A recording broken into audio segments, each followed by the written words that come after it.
So here we are with another nature craft, and this one uses soft rush. Now here I've got 6 pieces of soft rush, and I tried to pick them as far down to the base of the plant as I could, and as you can see on this one, they quite often have this brown leaf at the base protecting them. Now you want to peel that off just carefully, because you want them to be more pliable, so you want those soft bits at the base. So this one's got one on as well. I'll just peel that off. Sometimes they just pull off. Okay, put the bases of the soft rush together, and then you want to use your thumb and fingers just to crush and bend the end bits, probably about the length of your hand. This is one of the reasons why you want as long a bits as you can. Try and hold them all together, and then just tie those in an overhand knot. There we go. Let's see if we can get this to go through. Push all the bits through, hold on to them, and then gradually just tighten that up at the end, and that's your overhand knot. What you need to do then, this knot is going to be inside our bauble. You want to take each of the rushes and push them out like this. Try to get them as even as you can. You want 2 to be together, and then the others out like that. Okay, I'm trying to hold my thumb on the top so that it holds it all together. Now when you start this off is the trickiest bit. As you get further on with it, it gets easier, and the more of them you do, the easier it gets. So here goes.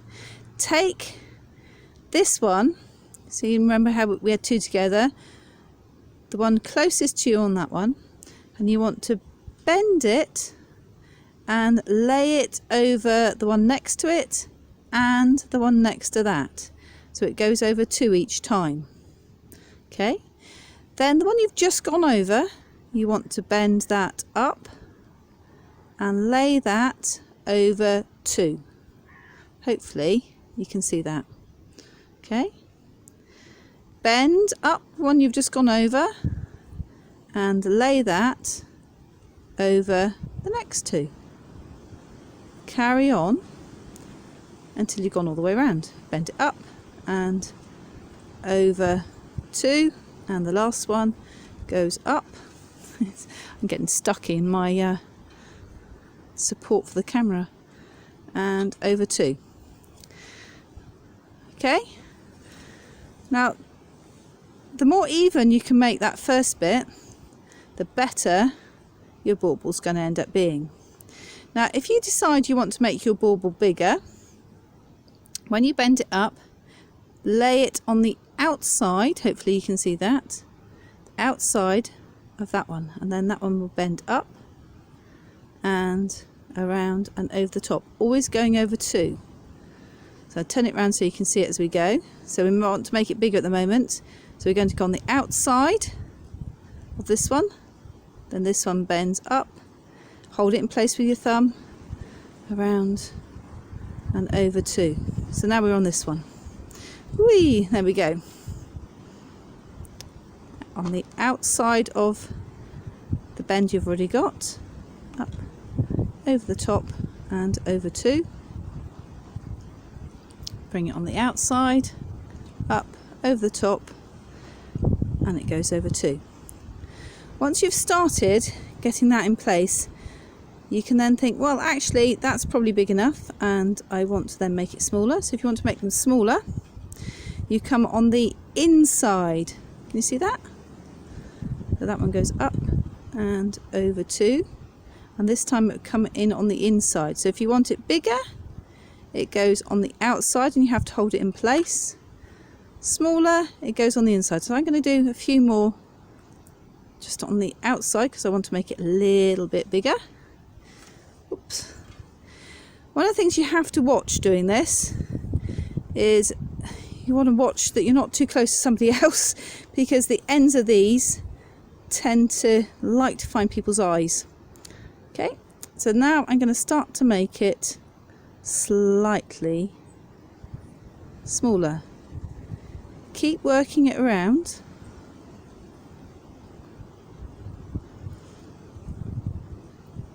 Like that. Always going over 2.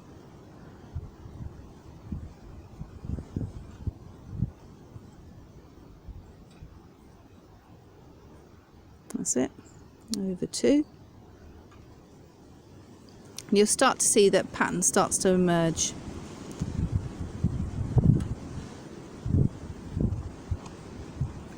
Now this is the same technique that used to be used for making corn dollies. And what they used to do with the corn dollies was the corn would be in this centre bit, and then this sort of basket that you're making would hold those grains in place. So keep that corn dolly, usually bring it into the house and keep it somewhere safe. And then if everything else failed, say if you had a fire in your storage barn, or you had an infestation of rats or something like that, or a flood, and you lost all of the grain that you'd stored for that year, you'd still have some left inside your corn dolly for planting the next spring. So that's one of the reasons why corn dollies were so important. Over the years, I think the reason behind them sort of got a bit lost. People kept making the corn dollies, but weren't always aware of why they were doing it. So hopefully, I'm just going to turn that over so you can see what's happening. Can you see? That's making a pattern up the sides. Take your time doing this. There's no rush. And after all, it's only soft rush. So if it all goes wrong, well, it doesn't really matter. Just pick yourself some more soft rush and have another go. I'm going to carry on with this.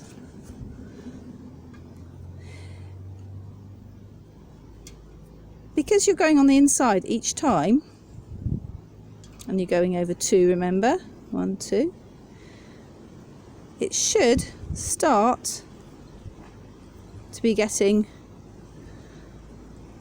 smaller. You need to gauge it a little bit. If you start to think, oh, actually my soft rush is starting to run out, then you'd need to bring them in a little bit further each time, so you don't end up running out of rush before you get to the top of your bauble or dolly.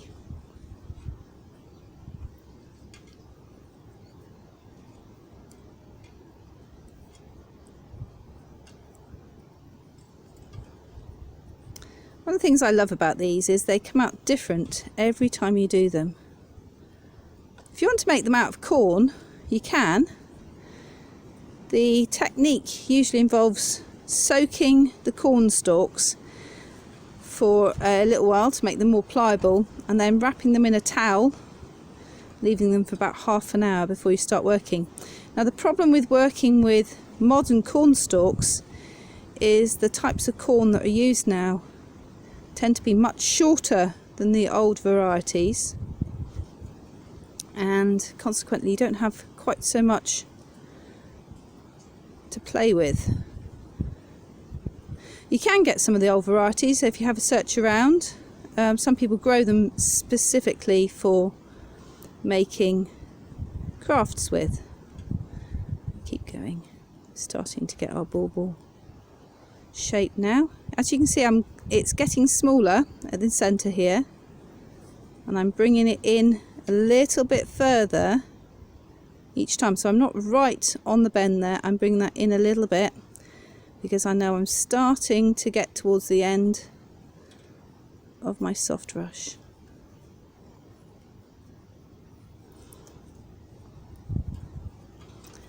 I quite like making these when I'm out and about in the wilds, and then leaving them on gateways or on stiles for people to happen across, and hopefully they'll think, oh wow, that's really beautiful, and they'll either leave it there for somebody else or they tend to take them home, which I think is lovely. Okay, I'm nearly there. So you can see the hole is starting to get smaller and smaller. I'm going to keep going round, always over 2. There we go. Until that hole closes up. If you keep going, this will end up making sort of like a stalk.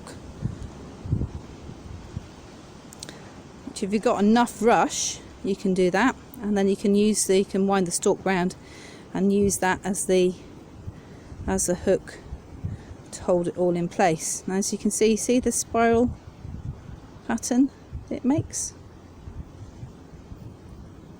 If you start to run out of rush at this point, or they get a bit short, you can just poke them down through the hole in the middle, and then you can use a piece of thread or ribbon and sew that through the top to hold it in place. I'm going to keep going. There's maybe one more round. As you can see, I'm starting to get towards the end here, and the hole in the middle is getting smaller and smaller. Okay, so I'm going to leave that there, and then I'm going to start taking each one of these. Try to hold on to it as you do it, otherwise it all comes apart.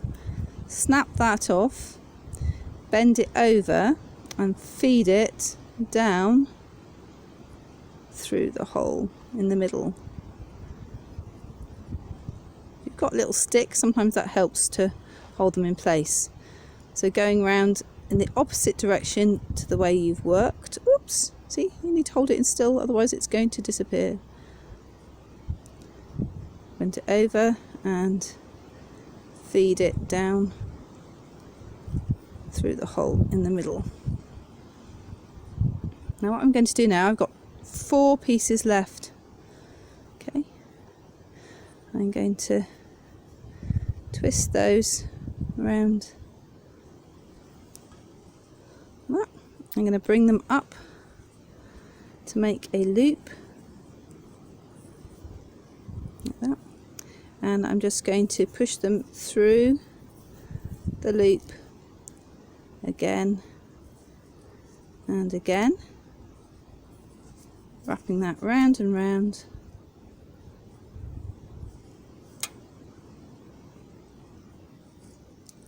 Now these are beautiful when they're first made because they're such a lovely green colour. As they dry, they'll go browner, still beautiful, and they should keep their shape. They might straighten out a bit as they lose their springiness, but they'll definitely last you through till spring. Okay, so that one's there. Then this one obviously has to go around the opposite way. You can do this bit with ribbon, a bit of raffia, anything like that. There we go. Bring that bit in there just to help to hold it all in place. Wrap that round, nearly there.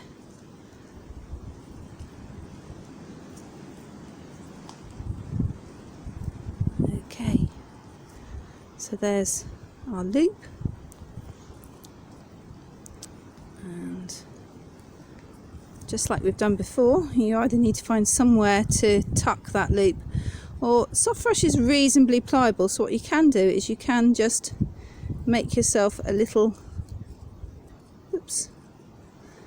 half hitch to make a loop, stick the end through the loop, gently pull it tight. As you can see, it does get a little bit breaky towards the end there, so I'm going to do that the same with this one. So around like this, I've made a little loop there, push it through the loop,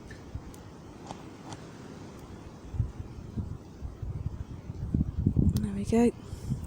And you can just snip those off either with your nails or with scissors. And there we go. That's our bauble beautifully finished. So have a go. They are a bit tricky when you start off, but you'll soon get the hang of it. And try them with 5, 6, 7, all the way up to 9. If you can do more than 9, I would love to see it, because they really do get beautiful, but they tend to be a lot of bits of rush all flying around, and it can get a little bit confusing. And then you can hang it on your Christmas tree. You can even, if you make them slightly bigger and you think about it before you start, if you get some of those really little fairy lights that are battery operated, you can put the fairy lights on the inside of the bauble and feed the wire up through here, and then if you hang that on your tree or wherever you want to put it, and then you can feed the wire off somewhere and hide the battery somewhere, so you can have your bauble and you can have the lights on the inside. Enjoy your bauble, enjoy the rest of your winter wellness weekend. Remember to like our channel. Hellick Homesteading is our new channel where we're going to be doing lots more nature crafts and lots of other things around our homestead. We're trying to live a more sustainable life, so there'll be gardening, there's going to be hurdle making and some basic building as well. So join us on there, like us, subscribe us, and see what we do for the rest of our craft courses. Thanks for watching.